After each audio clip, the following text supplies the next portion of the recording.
Right, let's go over now to Parliament House and speak with our parliamentary correspondent, Joseph Opoku Gakpo, where we're learning that the Imposition of Restrictions Bill 2020 has been laid. Hello, Joseph. At what stage do we have this bill?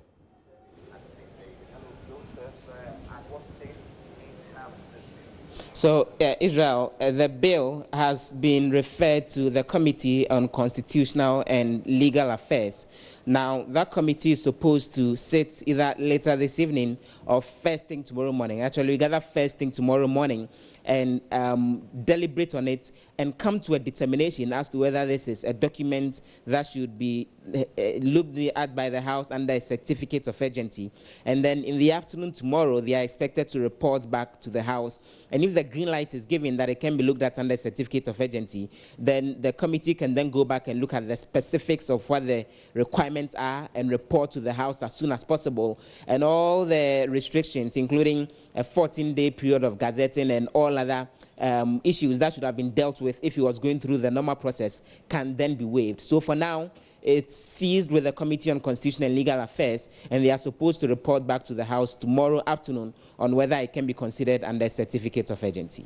Now, Joseph, what's contained in this bill?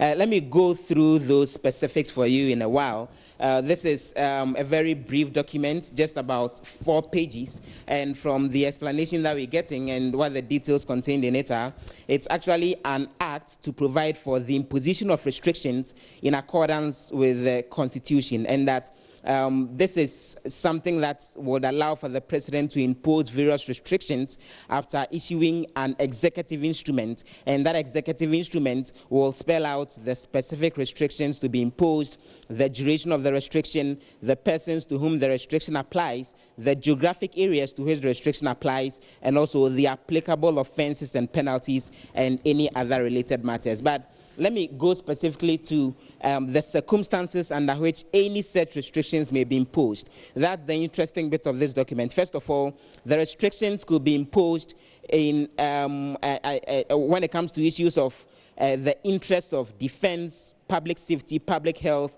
or the running of essential services like electricity, water, transport, and all. As well, the restrictions could actually be imposed when it comes to movement or residence within Ghana, and also movement or entry into Ghana or movement within Ghana broadly. And then the final interesting bit, that the restrictions could be imposed as a means of safeguarding the people of Ghana against the teaching or propagation of a doctrine which exhibits or encourages disrespect for the nationhood of Ghana, the symbols and emblems, or incite hatred against other community members of Ghana. So this is not just something that will allow for restrictions when it comes to public health and public safety and all, but also it could allow for restrictions to avoid a situation where other persons will teach Ghanaians to hate the country or disrespect the nation's symbols and emblems. Now, Joseph, what has been the posturing of the MPs in the House, especially the minority, to passage of this bill?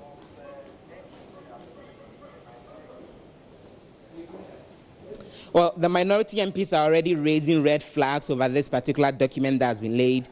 They think that it's out of place. They think it gives too much sweeping powers to the president in order to impose restrictions and do things that are out of place. In fact, Muntaka Mubarak, who is the minority chief whip, makes the point that such a document, when passed, would not be in the interest of the country, because it would create a situation where the president would have more powers than even when he imposes a state of emergency. And he's worried that when it's approved, it could be abused by any leader. In fact, he thinks it's an unnecessary document, particularly because it doesn't mention anything having to do with the coronavirus, and that if the president was really interested in dealing with that, he could have used the Public Order Act. When I put a specific question to him as to whether his side of the House will actually support its approval, he says those determinations will be made in the course of the day tomorrow when they begin deliberations on it.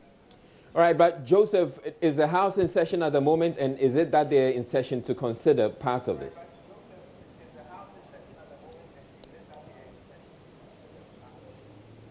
So the House is currently sitting, but they will not be able to deal with this bill until they've gotten a report back from the Committee on Constitutional and Legal Affairs. And that committee is actually sitting first thing tomorrow. So the House is currently in session. The House is dealing with amendments to the draft corporate insolvency bill, which is currently before the House, after which they are expected to adjourn sitting and return tomorrow morning, and by which they are hoping that the Committee on Constitutional and Legal Affairs would have returned with a report on whether or not to consider this particular bill under a certificate of urgency. Thank you very much. That was parliamentary correspondent Joseph Opoku Gakpo bringing us that update from Parliament House. And we're staying